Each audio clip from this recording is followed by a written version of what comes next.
আসসালামু আলাইকুম। চলে আসলাম ভুনা খিচুড়ির রেসিপি নিয়ে। আসলে রান্না এমন একটা জিনিস যে একজন এক একভাবে রান্না করে, তবে আমি কিভাবে ভুনা খিচুড়ি রান্না করি সেটা আপনাদের কাছে আজকে তুলে ধরব। হাঁড়িতে পরিমাণ মতো তেল নিয়ে তাতে আধা কাপ পরিমাণ পেঁয়াজ কুচি দিয়ে দিব। এরপর 2 টেবিল চামচ পরিমাণ আদা রসুন বাটা দিয়ে তা কিছুক্ষণ ভেজে নিব। কিছুক্ষণ ভাজার পর তাতে দিয়ে দিব হলুদ গুঁড়া, ধনিয়া গুঁড়া, মরিচ গুঁড়া এবং গরম মশলা গুঁড়া। মশলাটা কিছুক্ষণ কষানোর পর তাতে দিয়ে দিব আগে থেকে ধুয়ে রাখা চাল এবং ডাল, যাতে করে এখানে কোনো পানি না থাকে সেটা লক্ষ্য রাখতে হবে। তাই আগেই চাল ধুয়ে পানিটাকে ঝরিয়ে নেবেন।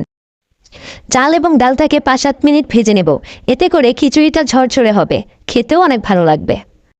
5-7 মিনিট চালটা ভেজে নেওয়ার পর এখানে পরিমাণ মতো পানি দিয়ে দিব। এখানে আমি চাল নিয়েছিলাম 1 কেজি থেকে একটু বেশি, তাই আমি এখানে 2 কেজি পরিমাণ পানি দিব।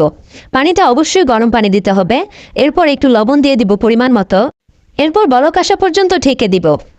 বলক আসার পর পানিটা টেনে যাওয়া পর্যন্ত ঢাকনাটা খোলা রাখবো। এরপর 4-5টা কাঁচামরিচ ছিটিয়ে দিব।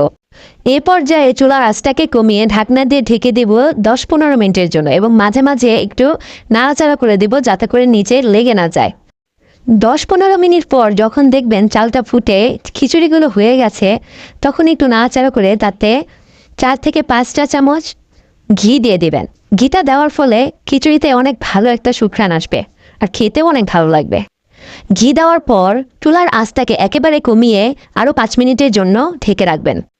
ব্যাস হয়ে গেল আমাদের মজাদার ভুনা খিচুড়ি, যেটা ভর্তা হোক বা তরকারি সব কিছু দিয়েই ভালো লাগে।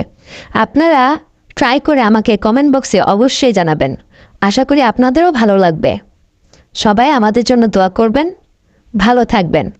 ধন্যবাদ। আসসালামু আলাইকুম।